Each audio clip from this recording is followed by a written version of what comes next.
بسم اللہ الرحمن الرحیم۔ آج کا ہمارا بیان ہے کہ بیوی کے اپنے شوہر پر کیا حقوق ہیں۔ میری آپ سب سے اپیل ہے پہلے کہ آپ میرا یہ بیان پورا سنیں اور آخر تک سنیں۔ آئے اب جائزہ لے کہ عورت کے خاوند پر کیا حقوق ہیں۔ ان میں سے پہلا حق عورت کا نان نفقہ یعنی عورت کے اخراجات کو پورا کرنا۔ ایک بات ذہن میں رکھ لینا کہ اللہ تعالیٰ نے عورت کے ذمہ اپنا نان نفقہ کمانے کو بوجھ نہیں رکھا۔ عورت اپنے اخراجات کے لیے کمانے کی کوئی ذمہ دار نہیں ہے۔ اگر بیٹی ہے، باپ کا فرض ہے کہ وہ اپنی بیٹی کا ہر خرچہ پورا کرے، اور اگر بہن ہے تو بھائی کا حق ہے کہ وہ اپنی بہن کا خرچہ پورا کرے۔ اگر بیوی ہے تو خاوند کی ذمہ داری ہے کہ وہ اپنی بیوی کا خرچہ پورا کرے، اور اگر ماں ہے تو اولاد کا فرض ہے کہ وہ اپنی ماں کا خرچہ پورا کرے۔ بیٹی سے لے کر ماں بننے تک اللہ تعالیٰ نے عورت پر اپنی روزی کمانا کبھی بھی فرض نہیں کیا، تو یہ خاوند کی ذمہ داری ہوتی ہے کہ وہ اپنی بیوی کا خرچہ پورا کرے۔ اس نان و نفقے کے متعلق علماء نے مسئلہ لکھا ہے کہ خاوند کو چاہیے کہ اپنی حیثیت کے مطابق بیوی کا ذاتی خرچہ مقرر کرے۔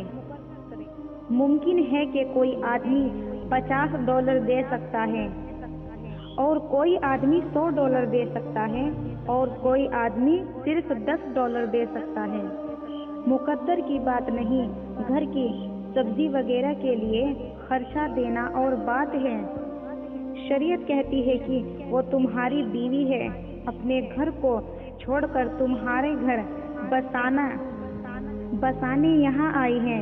اب تم اس کو اپنی ذاتی ضرورتوں کے لیے کچھ پیسے دے دو، اور دینے کے بعد تمہیں پوچھنے کی ضرورت نہیں کہ کہاں خرچہ کیا۔ اس میں بھی حکمت ہے۔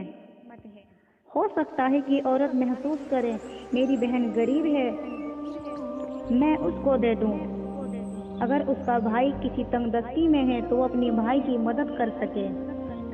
اسے تب خوشی ہوگی جب وہ کسی غریب عورت کا دکھ بانٹے۔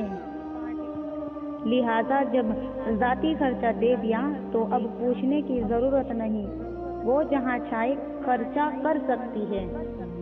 بیوی کی حقوق سے متعلق دوسری بات سنیے۔ علماء نے مسئلہ لکھا ہے کہ جب مرد کسی عورت سے نکاح کرے تو اس کی ذمہ داری ہے کہ اس عورت کو سر چھپانے کے لیے اپنی حیثیت کے مطابق جگہ بنوا دے۔ عورت کو کوئی ایسی جگہ پرووائڈ کر دینا جہاں وہ سر چھپائے، یہ خاوند کی ذمہ داری ہے۔ اگر مجبوری ہو گھر کی، تب افرادگت رہے ہو، تو اسے کوئی ایک کمرہ ہی دے دیا جائے جہاں وہ اپنی ضرورتوں کا سامان رکھ سکے۔ یہ نہ ہو کہ بیوی کا بھی وہی کمرہ ہو اور اس میں ماں باپ کا سامان بھی پڑا ہو، کسی اور کا سامان بھی پڑا ہوا ہو۔ یہ بات بھی ٹھیک ہے کہ ہر بندہ مکان نہیں بنا سکتا، ہم جو بنا کر دے سکتے ہیں وہی بنا کر دے دیں۔ یہ خاوند کے فرض میں سے ایک فرض ہے۔ تیسری بات سنیے۔ خاوند اپنے گھر کے لیے امیر اور سردار ہے، لہذا اسے چاہیے کہ اپنے رعایا یعنی اہل خان کے ساتھ نرمی کرے۔ تم نرمی کرو گے تو اللہ تعالیٰ قیامت کے دن تم سے نرمی فرمائیں گے۔ جو دوسروں کو جلدی معاف کرنے والا ہوگا تو اللہ تعالیٰ قیامت کے دن اس کو جلدی معاف فرما دیں گے، آمین۔ جو دوسروں کے عیبوں کی پردہ پوشی کرنے والا ہوگا تو اللہ تعالیٰ قیامت کے دن اس کے عیبوں کی پردہ پوشی فرمائیں گے۔ اسلام میں بیوی کا تصور جیون ساتھی کا تصور ہے، ہمدم و ہمراز کا تصور ہے۔